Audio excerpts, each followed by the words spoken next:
Public health care services, देखो दो तरह की हेल्थ केयर सर्विसेज है, पब्लिक एंड प्राइवेट।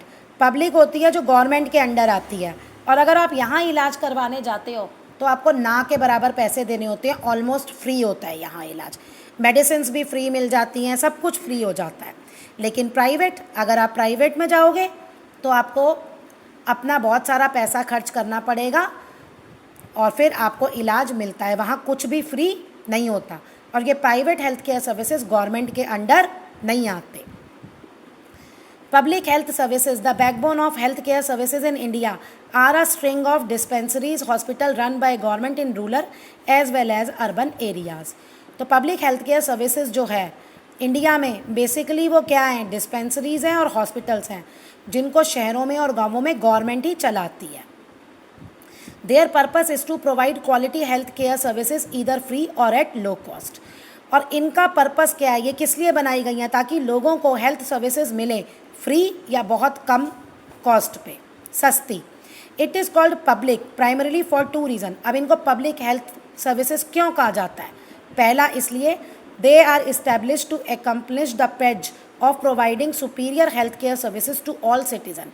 ये इसलिए बनाई गई हैं ताकि जो लोग रहने वाले हैं सिटीजन्स, उनको बहुत अच्छी हेल्थ केयर सर्विसेज मिले। और taxes that we pay are use for running these facilities. और ये चलती किससे हैं? हमने तो कहा फ्री है, लेकिन गवर्नमेंट के जो हॉस्पिटल्स हैं उनमें गवर्नमेंट तो दवाई जो है, मेडिसिन जो है वो पैसों से ख़रीदती है।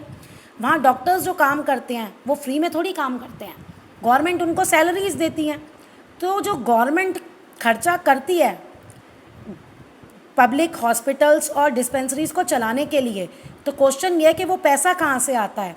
वो पैसा आता है जो गवर्नमेंट को हम टैक्स देते हैं, तो हमारा ही पैसा है, इसलिए इन हमारे लिए ही है और हमारे ही पैसे से वो रन हो रहा है, इसलिए उसे हम पब्लिक हेल्थ केयर सर्विसेज कहते हैं। At the village level, we have small health centers with a trained nurse and the village health workers who deal with minor ailments.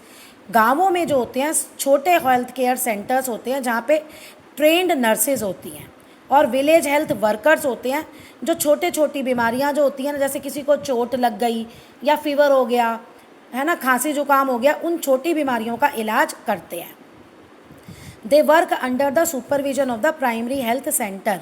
Government का ये डिपार्टमेंट है प्राइमरी हेल्थ सेंटर, उसके under ये सारे काम small health centres काम करते हैं। डॉक्टर्स जो होते हैं पब्लिक हेल्थ सेंटर्स में normally oversee the work of many villages, यानी एक पब्लिक हेल्थ सेंटर के अंडर जो डॉक्टर हैं उनके अंडर बहुत सारे गांव आ जाते हैं, villages. At the district level district hospitals होते हैं जहाँ पे ये फैसिलिटीज़ होती हैं, कुछ कौन कौन सी, टेस्टिंग की, टेस्ट करना और इलाज करना, watch over the functioning of health centres, और जो छोटे छोटे हेल्थ सेंटर्स हैं उनके काम पे नज़र रखना। In cities there are large government hospital, cities में तो बहुत बड़े बड़े गवर्नमेंट के हॉस्पिटल्स होते हैं। The treatment at these hospitals is cheap, इन हॉस्पिटल्स में इलाज जो है वो सस्ता होता है। But most of these hospitals have shortage of medicine, beds, equipments and qualified staff. लेकिन इन हॉस्पिटल्स में मेडिसिन का, बेड्स का और इक्विपमेंट्स की कमी है, क्वालिफाइड स्टाफ की भी कमी है। कमी क्यों है? इंडिया इतना बड़ा, इतनी ज़्यादा पॉपुलेशन है, इतनी ज़्यादा पॉपुलेशन है कि पूछो ही मत, तो कहाँ से फैसिलिटीज़ पूरी होंगी। Besides, public health services are also responsible for organizing health camp in order to spread awareness about disease like polio, hepatitis, malaria, chikungunya, jaundice and tuberculosis. Public health care services देने के अलावा जो ये हैं, government जो है वो government के अंडर जो पब्लिक हेल्थ केयर सेंटर है या सर्विसेज हैं वो हेल्थ कैंप्स भी ऑर्गेनाइज करता है। ठीक है ना, लोग चेयर लगा के बैठ जाते हैं, डॉक्टर्स वगैरह कहीं भी गाँव में या शहरों में भी आपने देखा होगा, तो वो लोगों को अवेयर करते हैं इन डिजीज़ के बारे में कि ये कैसे होती हैं, क्या प्रिकॉशंस लोगे, ये कितनी ख़तरनाक है, क्या प्रिकॉशंस लोगे कि ये बीमारियां आपको ना हो। अभी फॉर एग्जांपल इंडिया में अभी एक कैंपेन चला था, certain Sundays are assigned at polio day on which the children below the age of 5 are vaccinated against polio virus free of charge all over country. तो कुछ संडेज असाइन किए गए थे जहाँ लोग ना हेल्थ केयर सर्विसेज के ही लोग घर घर जाके छोटे बारे बच्चों के बारे में पूछते थे और उनको पोलियो ड्रॉप्स भी पिलाते थे। और यहाँ पे है वैक्सीनेशन, इंजेक्शन देना फ्री ऑफ कॉस्ट। ये जो प्रोग्राम है ये स्कूलों में रन किया गया था, गवर्नमेंट स्कूलों में। Campaigns on sanitation and waste management are regulated planned in local languages by the government.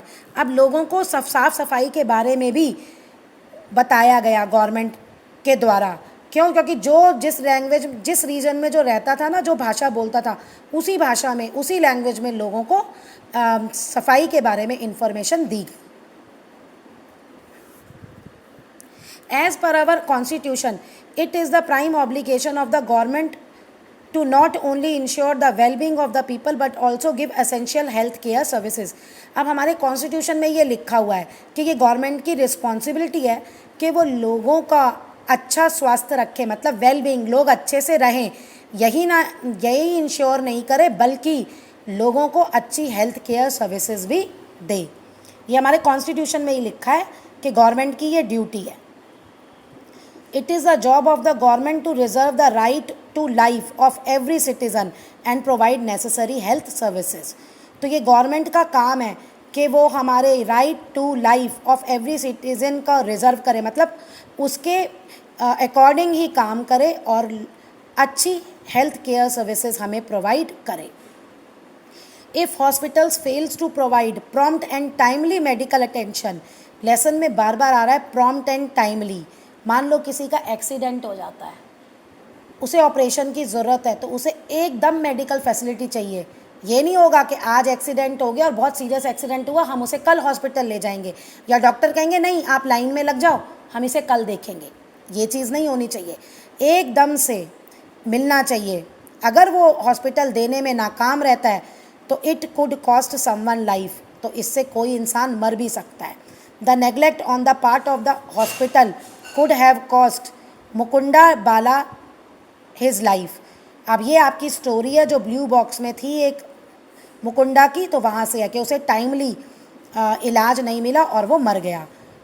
More over as discussed earlier hospitals can not turn away emergency patients. तो अब हॉस्पिटल भी इमरजेंसी पेशेंट्स को वापस नहीं भेज सकते हैं। और अगर आपने कोई हॉस्पिटल्स देखे हो तो हॉस्पिटल्स के अंदर जाना लिखा होता है एक जगह emergency ward for emergency, her hospital में होता है।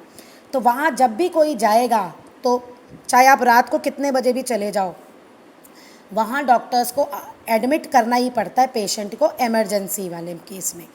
Medical personnels are bound to provide all form of treatment in times of emergency.